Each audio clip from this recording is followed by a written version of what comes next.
Hello and welcome to this webinar delivered by the ISM Trust. I'm Maria Visitiu and I'm Member Engagement and Events Officer at the ISM, and today I'm joined by our Senior External Affairs and Policy Manager, Liam Budd, who will give us an update on the latest campaigning and lobbying work that the ISM has been doing, and also a few tips on how to engage more effectively with our local MP. Before we begin, just a few points. You should be able to see us and the PowerPoint presentation displayed on your screen. You should also be able to hear us, but we can't hear you. So if you're experiencing any technical difficulties, such as sound or quality issues, please let us know in the questions box and we'll make attempts to resolve the issue. This webinar is being recorded and will be available to view on the ISM's website at ism.org/webinars. If you think of any questions during the webinar, please let us know in the questions box and we will leave some time at the end to answer as many of them as possible. I will now hand over to Liam for the presentation. Hope you enjoy. Hi everyone. So I'm Liam. I'm the Senior External Affairs and Policy Manager at the ISM, and the focus of today is all about taking action and political lobbying. So hopefully by the end of the session, you'll have a bit more of an understanding about ISM's external affairs function and learn more about what you can do to take action and effectively engage your local MP. So first, I'll talk about external affairs. How does it work? What are our campaigning priorities at the moment? What is the latest with COVID-19 and Brexit? I'll then talk about government, Parliament and you. I'll then move on to talk about taking action and influencing political change. For example, why is writing to your local MP important? What are the best techniques for maximising impact, and what else can you be doing? And then we'll open up to questions. So external affairs, if we can move on to the next slide. So the ISM was set up in 1882 to promote the art of music and protect the honour and interests of the music profession. We have a long history of standing up for the rights of performers, composers, educators and the whole profession, and this work is as vital today as it was then. Our first mention in Parliament was more than 80 years ago. So we campaign tirelessly in support of musicians' rights, music education and the profession as a whole. And we do this by listening to our members, to the music industry, to the arts and education sectors in order to develop fully informed and effective campaigns. So the next slide. So external affairs is a vital function for the organisation. Our day jobs include monitoring the political landscape and keeping on top of political developments that impact our members. We respond and shape these political developments through written correspondence, meetings and events. We carry out research into all areas of interest for the music sector. This is broad, covering things like tax and status issues, workers' rights, health and safety, diversity and inclusion, music education, copyright, Brexit. It's very wide-ranging. We also deliver outcome-focused campaigns, and we lobby government and Parliament by building up relationships with these key decision makers. So our first campaigning priority at the moment has been responding to COVID-19 and the significant challenges facing musicians during the pandemic. As part of our engagements with government, we've been calling for greater protections for the thousands of musicians who have fallen through the cracks of the job retention scheme and the self-employment scheme. And last Friday, the government published new guidance around these two schemes. We continue to be concerned about the significant gaps in coverage that remain for both the two schemes, and with many musicians not receiving any financial support. This includes the newly self-employed, self-employed with annual trading profits above 50,000, directors of limited companies, and freelancers, or those on short-term contracts. So we've been lobbying for a financial support package for the creative industries, as well as other creative measures to help alleviate financial pressures facing the sector, such as tax reliefs. So we think a financial package of some sort will be announced very soon, but the details of what that will look like are TBC. So Brexit is another key priority for us. We're very concerned at the moment that COVID-19 has prevented the government from making any real progress in negotiating an agreement with the EU that would enable musicians to continue touring across Europe after the transition period, which ends this December. So we've been really leading the way in the policy space around Brexit with our recent research publications this month in April and May. And we've been working hard to ensure Brexit remains part of the national conversation through our press and social media activity. Because a lot of the focus has rightfully been on COVID-19, but we've been really pushing for Brexit. Music education is another key lobbying priority. The National Plan for Music Education is currently on hold, and we're very concerned that the government may use COVID-19 as a means for narrowing the curriculum even further. As you all know, COVID-19 has also had a huge impact on music educators, many of whom haven't been furloughed by their employers. So we've been lobbying the DfE, as well as engaging with employer representative bodies and conservators, calling for appropriate action. So as you can see, a lot's been going on the last couple of months. We've been very busy. So I'm now going to talk about government, Parliament and you. So I think everyone listening will have a different level of understanding about our political system. So apologies if this is common knowledge for some of you. But as a summary, the government runs the country. They propose new laws to Parliament, and each part of public life is run by a department. Departments are managed by ministers, who are MPs, and some of them are lords, and they're chosen by the Prime Minister. And these departments are staffed by civil servants. So government, the Prime Minister, and all ministers are accountable to Parliament. So that's just a quick summary. And we work with a different departments throughout our lobbying work. So the Treasury, for example, they maintain control over public spending and they set the direction of economic policy. And we've been liaising with them closely around the financial support schemes in response to COVID. The Department for Culture, Media and Sport is another key department for us as they lead on cultural policy.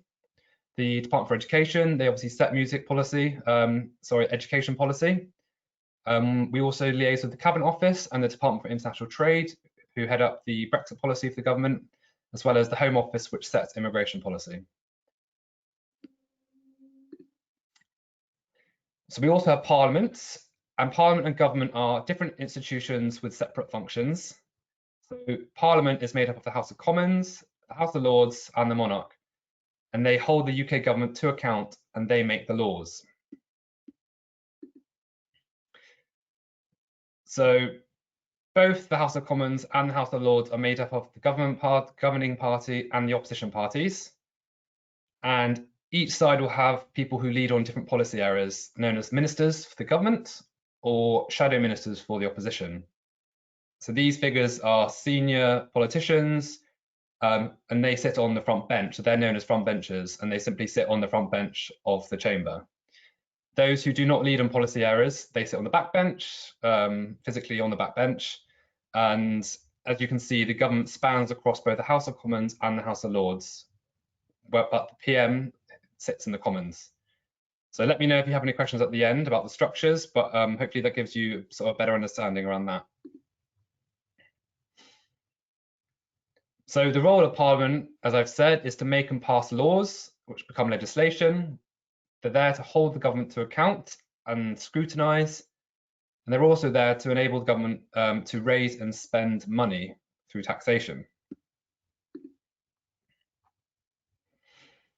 So the House of Commons is the democratically elected chamber of Parliament. There are 650 MPs who are elected at least every 5 years, although that has changed in recent years.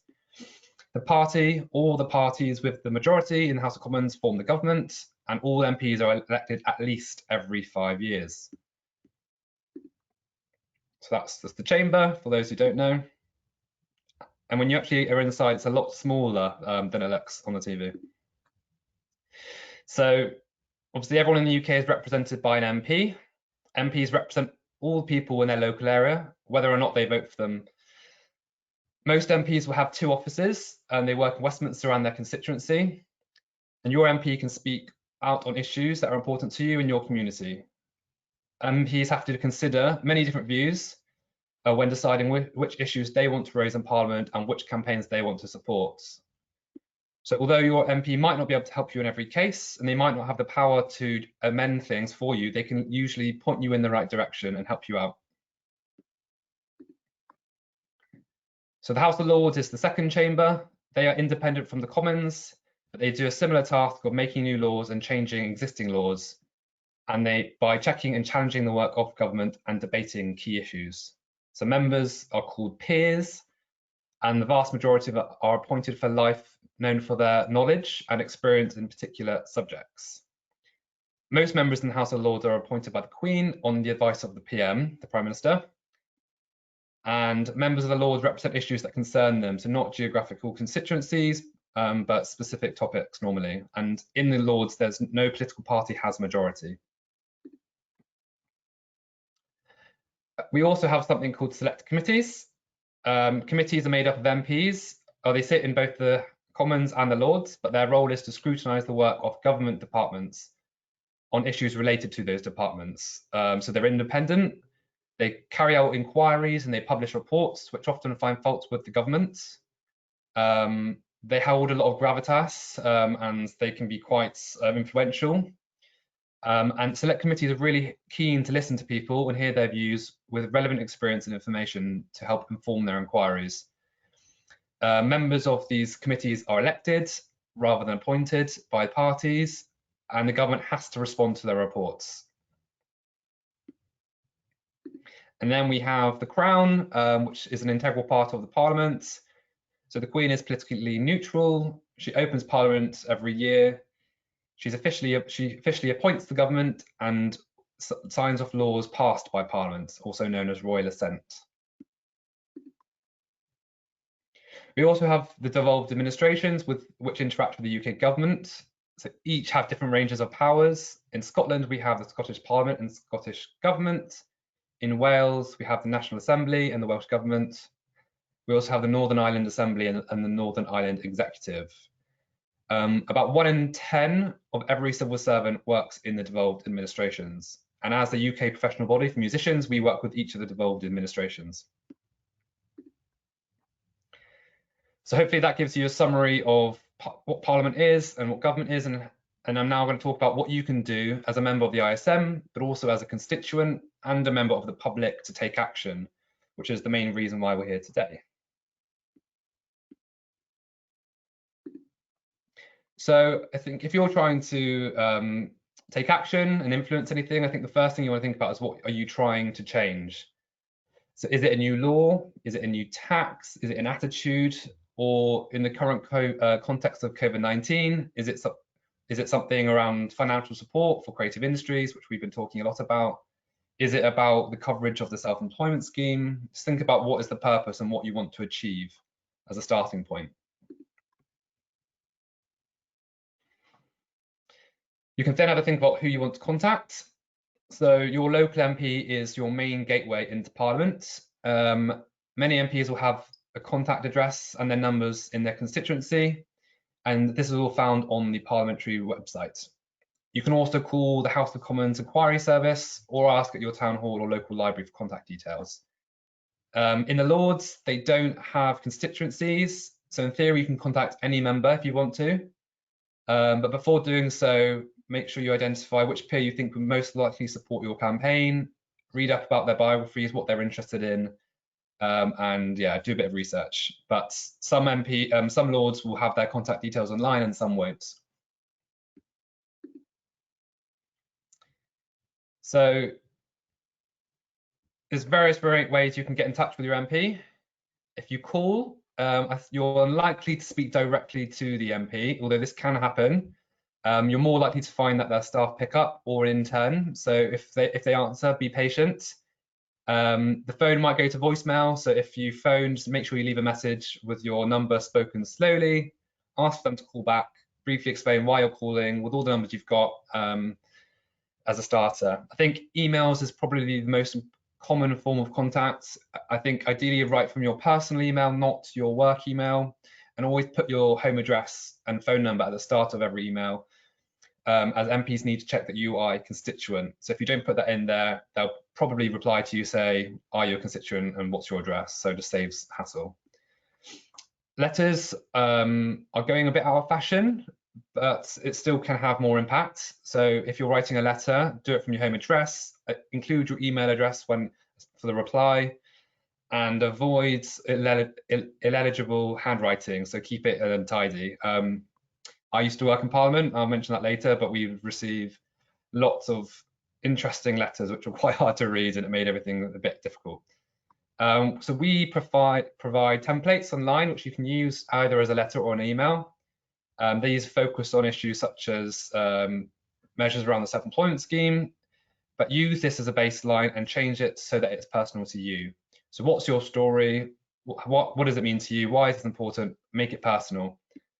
And I think it's important to also be patient. You've got to remember that MPs receive hundreds of emails every day and are under significantly increased workloads because of COVID-19. So they normally aim to reply to their constituents within 2 weeks. And they'll at the moment be prioritising casework around COVID-19, but they should respond to you within that time frame of 2 weeks. If you've been waiting longer, follow up by ringing up their offices and speaking directly to the caseworker, and all the office numbers can be found online. Another tactic you could use is social media. You could, if you're not having any luck, tweet them directly obviously in a respectful manner. MPs will be keeping a close eye on their social media accounts because this is all public facing, so it can be a quick way of getting them to respond to you, because they'll often check their Twitter and then they'll immediately sort of message their staff being like, have we responded to this constituent? So it can speed things up. You can also attend advice surgeries. These are limited to around 10 to 15 minutes, like attending your GP. When you go, be clear about what you want to achieve. What are you there for? Do you want them to do something? What's the ask? And when you have these, if you manage to get sit down with your MP, listen to what they're having to say, and then follow up from the advice surgery with an email or then saying, great to talk to you, and then follow up with the actions that have been promised in your meeting. During COVID-19, people aren't holding sort of face-to-face advice surgeries at the moment, but will still be doing this over phone, telephone, or some might be doing it digitally. So just going to talk about the do's and don'ts when trying to contact your MP. I think the first thing to do is do your research, know who your MP is, and tailor your communication appropriately so you can try and push the right buttons.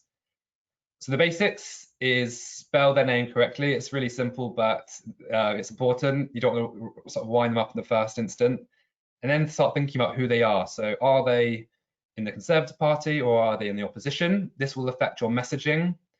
So if they are a Conservative, probably talk about things which you're grateful for the government for doing, but then talk about the problems. If you're talking to Labour, you could be more critical of the government. That's fine. Just make sure you think about who you're talking to. And then also maybe do a bit of research around their voting records. So have they ever rebelled against their party position before? This will tell you how likely they are to stand up for an issue for you if it goes against what the position is of their political party. Another thing to think about is how long have they been an MP?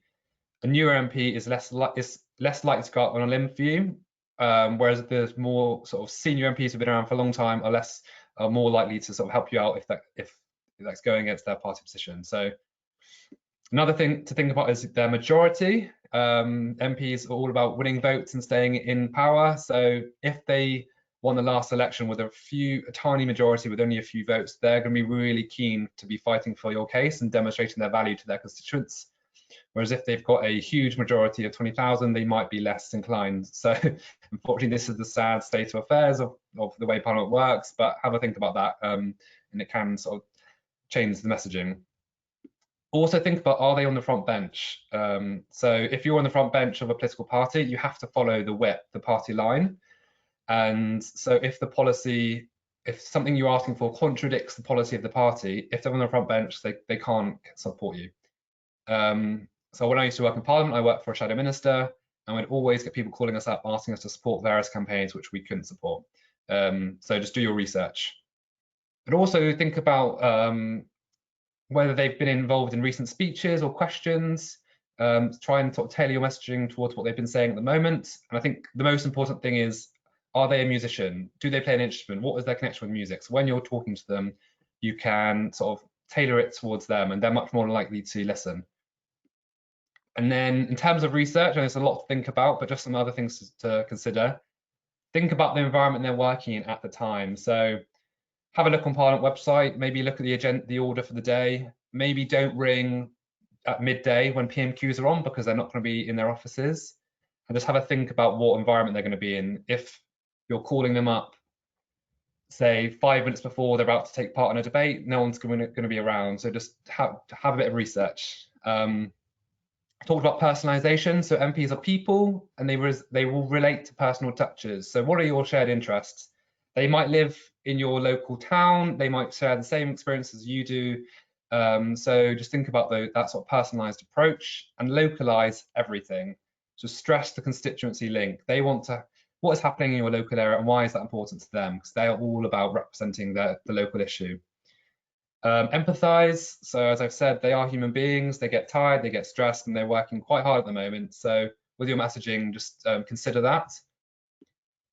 It's also really important to simplify messages. So don't overload communications with too many asks, and be realistic about what you're trying to achieve. And I think crucially, find ways that you can really continue your relationship with the member. So if you've started with a phone call, then you've had an email, you've attended an advice surgery, constantly think about what the next step you can be doing to sort of deepen that relationship. Could you invite them to a local event? Could you invite them to a local music venue? Just think about what you can be doing to take them on a journey with you. In terms of the don'ts, I would say don't antagonize. You don't want to damage any relationships because they're less likely to help you. Don't say you didn't vote for them in the last election. That's not a wise thing to do, even though that's obviously fine if you didn't.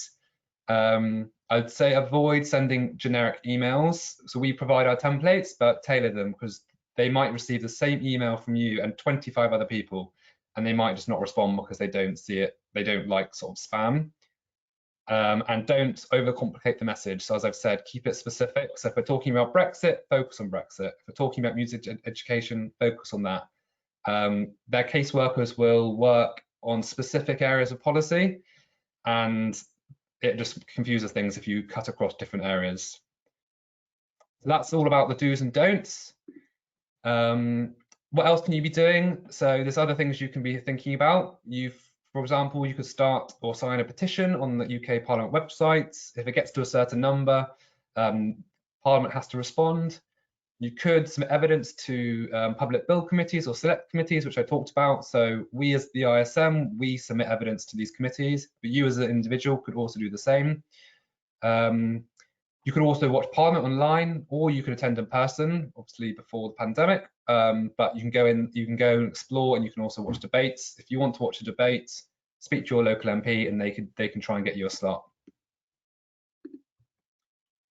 So thank you for listening. Hope that's been helpful. I've talked a lot about contact your MP, but if you've got any more questions, visit our website, but also feel free to get in touch. I'm now going to open it up to questions, and if there's anything that hasn't been raised during the presentation or anything you want to know more about, yeah, please start now. Thank you, Liam. That was great. If you, as Liam said, if you have any questions, if you can put them in the questions box, and we'll attempt to answer them, as many of them as possible. For starters, I have a couple of questions.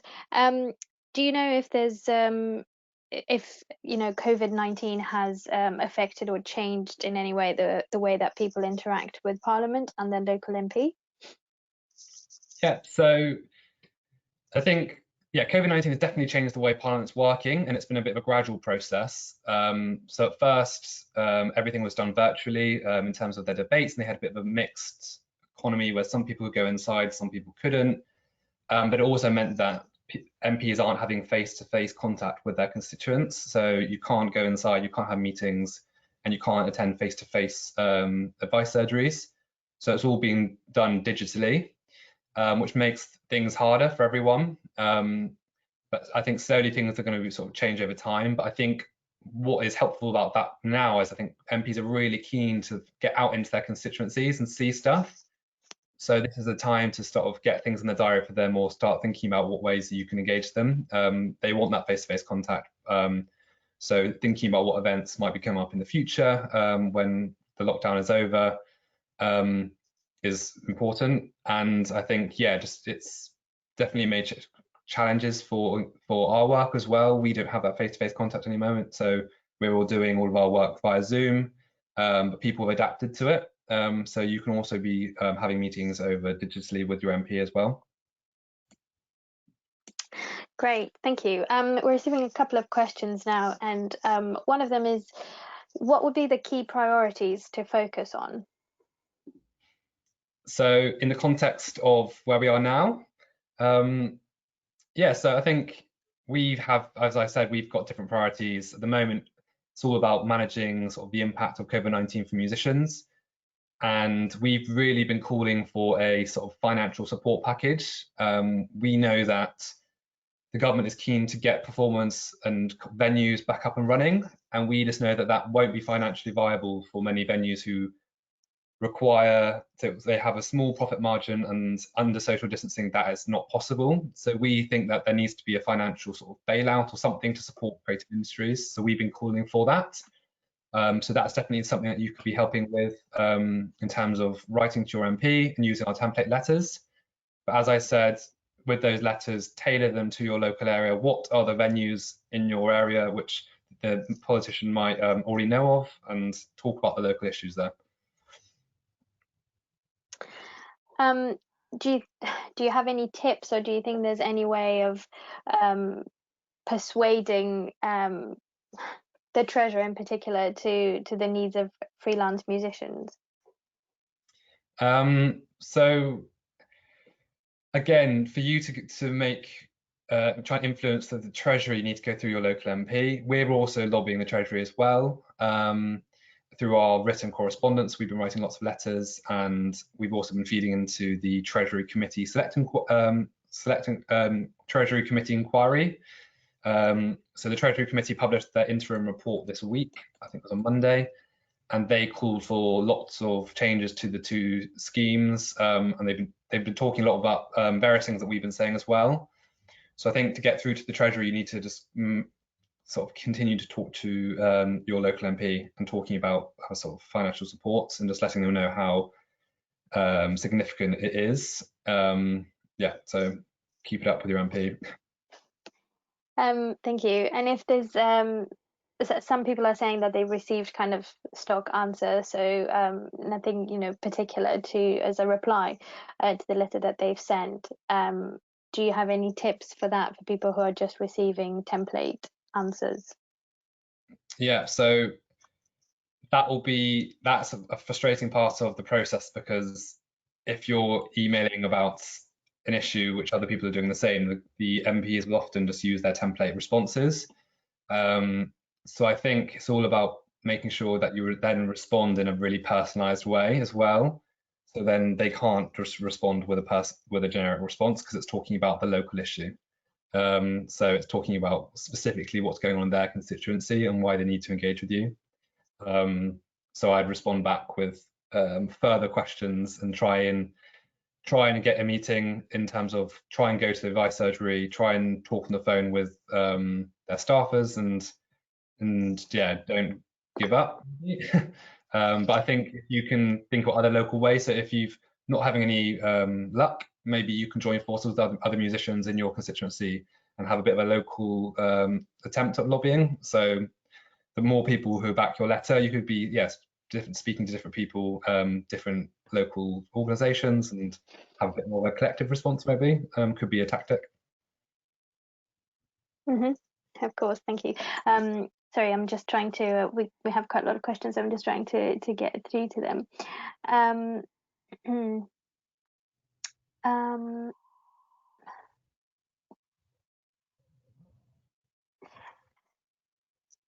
There's a question about how does the ISM manage to reach out to freelance musicians to help them to know about their rights in the COVID-19 period?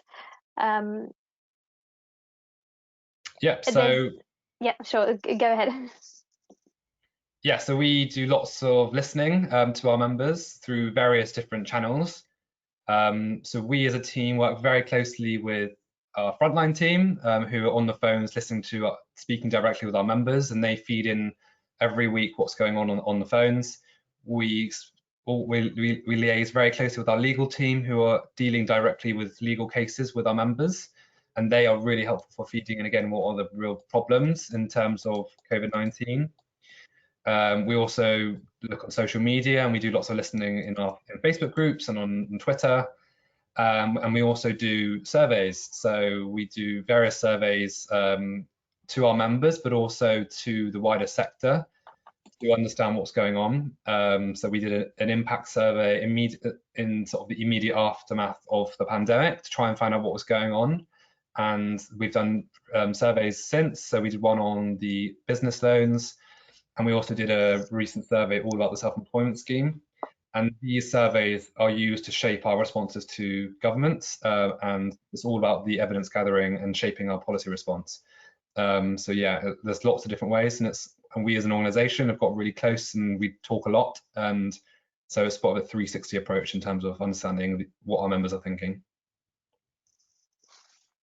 Yes, thank you. There are also advice pages on the website about the rights that musicians have during this period, and we're constantly trying to update that according to the government advice and everything that's coming in, which obviously needs to be updated quite quickly. There's another question from someone saying that based on kind of online response, there seems to be an attitude in the Treasury towards the arts sector because of the position that the arts sector has in regards to Brexit. Would you say that's a fair suspicion on the online feedback, or not really? The negative attitude, you're saying? Yes, sorry. So with our engagements with the Treasury, we continuously try and position our messaging around sort of the cultural but also the economic benefits of creative industries and what value it brings to the economy. And then we try and sort of tune into the messaging of government. And I think we've been lobbying really hard to the Treasury, and when the Chancellor first announced the self-employment scheme, the first thing he mentioned in terms of who this will essentially support were musicians. So I think they are listening and they are aware. But they're obviously, the government itself is under a lot of sort of financial pressures, and this is something we're often picking up whenever we talk to government. They're always pushing back, saying they're under sort of significant pressures, which is obviously the challenge. But I think we are hopeful that the Treasury, well, we know that DCMS are listening, and we know that DCMS get it. It's just about how much cut through they're having with the Treasury. Oliver Dowden wrote a comment piece in the Evening Standard maybe last week, which said that he's hopeful something will come soon. We just don't know what that will look like.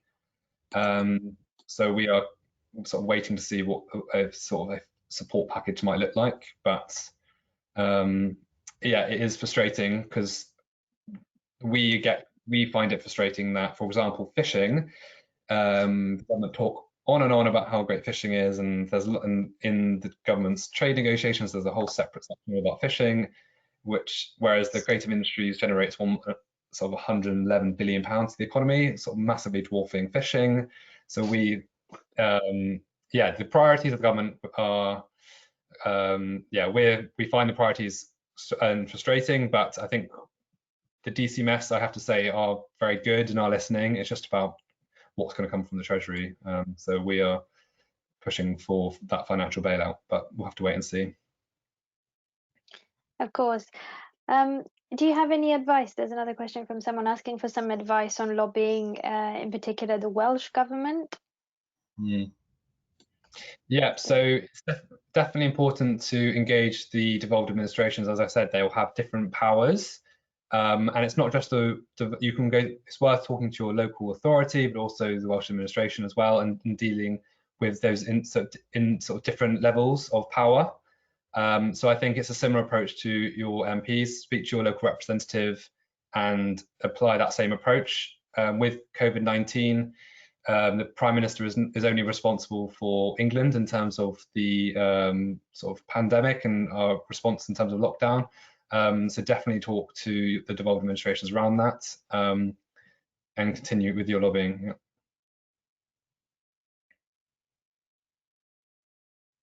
Sure, of course. Thank you. Someone is saying that there doesn't seem to be much guidance coming from the government regarding on when and how musicians can resume work, and how arts organizations are going to be able to restart their work and performing and everything like that. And I was going to say, I understand it's frustrating. That's kind of what we're trying to do. We're trying to get to speak on behalf of all the members and try to influence and make the government realize that music is important. So that's what we're trying to kind of advise you on with this webinar, is what you can do to help us get through as much as possible. Yeah, so I think that the issue around guidance is something that we've been again calling for, particularly in terms of like DFE, Department for Education, and about music educators and how they can return to work. There's a lack of guidance and clarity from the government, and that is something that we have been calling for a while now. And that is the frustration, that I think it's just people don't know what's going on. So again, we need help from our members with our lobbying ask as well, and again, raising this with your local representatives and calling for greater clarity. And the ask can be, for example, if you want guidance, you could ask your local MP to table a question to the government. So if there's a specific ask you want, ask them to table the question, and then the government then will have to respond to the MP. It can be a written question, or it can be an oral question. So it can be them standing up in the chamber, or it can be them writing it and tabling it. So if you have specific asks you want, put that in an email to the MP, and it can be really easy for them just to table the question, and that's something that they can help you with. So if you're having problems with guidance, which we're also calling for, ask your local MP to ask for it. Thank you, Liam. If there's any other questions, please send them round. I'm gonna wait a couple more minutes, and then, however, if you do think of anything afterwards, you can send us an email to the ISM, which is membership@ism.org, the ISM email address, and then we can pass it on to Liam or anyone in the team who would be able to advise you. Let's see. It's another question from someone asking if we'd be able to know why there seems to be a delay around public health guidance for music making. Yeah, so again, public health guidance has all been a bit confusing. Yeah, there was some speculation that the DCMS were going to publish some guidance around performing arts and around social distancing, and we were hearing chatter of what that might look like, and then that hasn't come, and we are waiting to see what that will look like. We've been constantly saying to the government that our concern is underpinned by the lack of research around the sort of transmission risks in terms of musical instruments, and we've called for the government to sort of carry out research around this, because we don't want there to be huge sort of restrictions around music making, but we also want it to also be safe for our members. So I think we've been calling for research, but I think in terms of guidance, again, we've been saying there needs to be greater clarity. And we thought we were going to hear something quite soon around it, and that hasn't happened yet. So it's something we're doing further digging on. Perfect, thank you.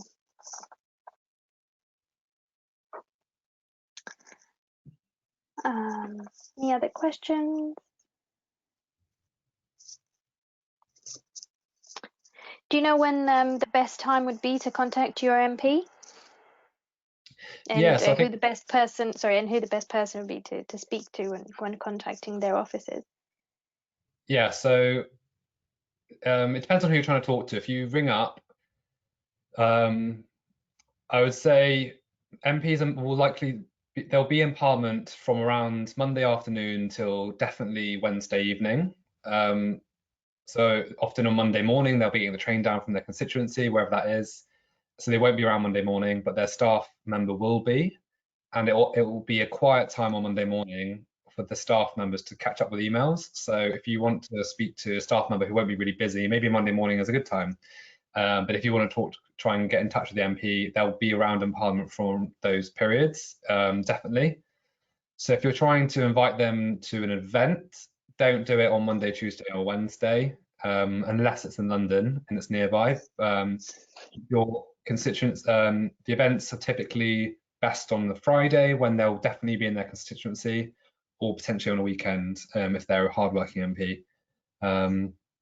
So again, it's just about thinking about what their programme is and sort of tailoring it towards that. But yeah, Fridays is typically the day that they focus on their constituencies. Great, thank you.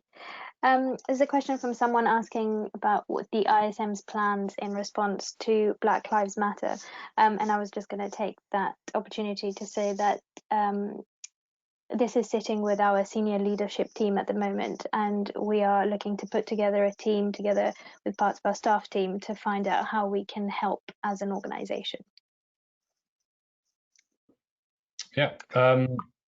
Yeah, I think that's maybe beyond my work in terms of external affairs, but I know that's something with the Tuesday blackout, which was last 2 weeks ago. We supported that on social media, and we as an organisation are thinking about what more we can be doing around that. There's some really positive stuff going on in the music sector around this, and it's just really important that we play a part in that. So yeah, this is something that our senior leadership team are thinking about at the moment. Perfect. Well, if we don't have any more questions, I might just take this opportunity to thank you all for attending on behalf of mine and Liam and the rest of the ISM team. So thank you very much for attending.